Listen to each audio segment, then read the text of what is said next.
Hi everyone, welcome to Swapna's kitchen. ఈరోజు మన కిచెన్లో తెలంగాణ స్పెషల్ పప్పు బియ్యం అన్నంని చేసి చూపిస్తానండి. మనకి కర్రీ ఏమి చేయబుద్ధి కానప్పుడు లేదా అప్పటికప్పుడు ఏదైనా వేడిగా తినాలి అన్నప్పుడు ఇలా పప్పు బియ్యం చేసుకుంటే ఎటువంటి సైడ్ డిష్ లేకుండా కడుపు నిండా తినేయొచ్చు. సో మనమైతే ఇప్పుడు ప్రాసెస్లోకి వెళ్దాము, వచ్చేసేయండి. ఫస్ట్ ఇక్కడ నేనైతే బియ్యం కడుగుకుంటున్నానండి. నేను వచ్చేసి 2 గ్లాసెస్ బియ్యం తీసుకుంటున్నాను. మనకి బియ్యం అనేది ఒక్క హాఫ్ అన్ అవర్ అయినా నానాలి. అందుకనేసి ఇక్కడ ఫస్ట్ బియ్యం కడిగి పక్కన పెట్టేసుకుందాము. నేను ఏ గ్లాస్తో అయితే బియ్యం తీసుకున్నానో అదే గ్లాస్తో పావు గ్లాస్ పచ్చినపప్పు తీసుకున్నానండి. సో ఇప్పుడు మనమైతే హాఫ్ అన్ అవర్ వరకు మంచిగా నానబెట్టుకుందాము. ఆఫ్టర్ 30 మినిట్స్ మనకైతే బియ్యం శనగపప్పు బాగా నానిపోయాయి. ఇప్పుడు మనమైతే ప్రాసెస్ స్టార్ట్ చేద్దామండి. మనము ఎందులో అయితే పబ్బి అన్నం చేసుకుందాం అనుకుంటున్నామో ఆ గిన్నెలోకి ఒక్క 4 టేబుల్ స్పూన్స్ ఆయిల్ వేసుకొని 1 స్పూన్ తాలింపు గింజలు వేసాను. తాలింపు గింజలు మనకి మంచిగా చిటపటలాడాలి, ఒక్క 2 నిమిషాల వరకైనా. అలా వేగిన తాలింపు గింజలలో ఒక్క పెద్ద ఆనియన్ని నేను చూపిస్తున్నాను కదా వీడియోలో, మరి సన్నగా కట్ చేసుకోకండి, కొంచెం లావుగా కట్ చేసుకుంటేనే మనం తినేటప్పుడు ఆ ఉల్లిగడ్డ ముక్కలు తగులుతూ ఉంటే చాలా బాగుంటుంది.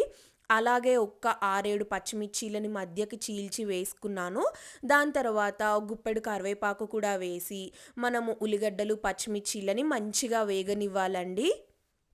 ఈ పప్పు బియ్యం అన్నానికి మనకి ఉల్లిగడ్డలు ఏమీ బాగా కలర్ చేంజ్ అయ్యేంత వరకు వేగాల్సిన అవసరం లేదు. ఒక్క 5 నిమిషాలు మీరు ఉల్లిగడ్డల్ని వేయించుకున్నారంటే మనకి సరిపోతుంది. మరీ ఫ్రై అయినా కానీ బాగోవు. నేను కొంచెం సాల్ట్ యాడ్ చేశాను ఉల్లిగడ్డలు అనేవి త్వరగా మగ్గడానికి. చూస్తున్నారు కదా, ఈ మాత్రం మనకి ఉల్లిగడ్డ పచ్చిమిర్చి అనేవి వేగితే అయితే సరిపోతుందండి. పైన లేయర్ అనేది కొంచెం క్రిస్పీగా అయితే చాలు. ఈ టైంలో మనమైతే మన పబ్బి అన్నానికి తగినన్ని వాటర్ అయితే యాడ్ చేసుకుంటున్నాను.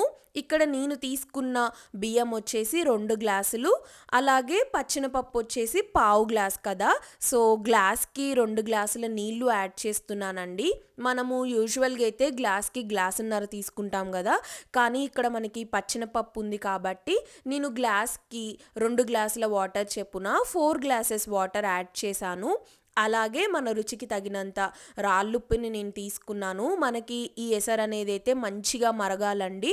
ఒక్క బాయిల్ వచ్చిన తర్వాత మనం ఇప్పుడు నెక్స్ట్ ప్రాసెస్ ఏంటో నేను చెప్తాను. ఈ ఎసరు మరిగేదంతా మనం హై ఫ్లేమ్లోనే పెట్టుకొని మంచిగా మరగనివ్వాలండి. ఈ టైంలో మనమైతే సాల్ట్ చెక్ చేసుకోవాలి.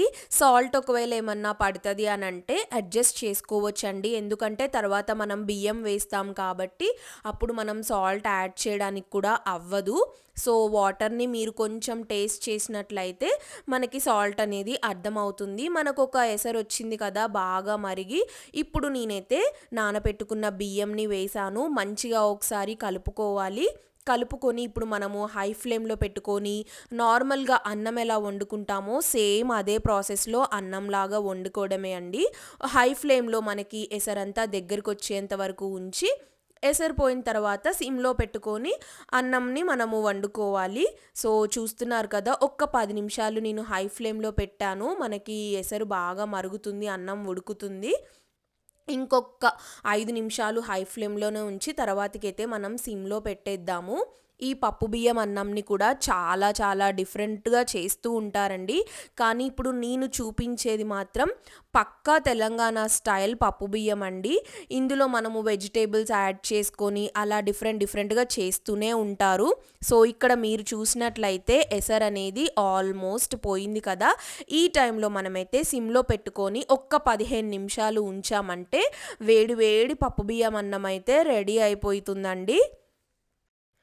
15 నిమిషాల తర్వాత నేనైతే చెక్ చేస్తున్నాను. పర్ఫెక్ట్గా వచ్చిందండి, పొడి పొడిలాడుతూ మన తెలంగాణ స్టైల్ పప్పు బియ్యం అన్నము. ఇప్పుడు దీన్నైతే వేడి వేడిగా తినేయొచ్చు, ఏమి సైడ్ డిష్ లేకుండా.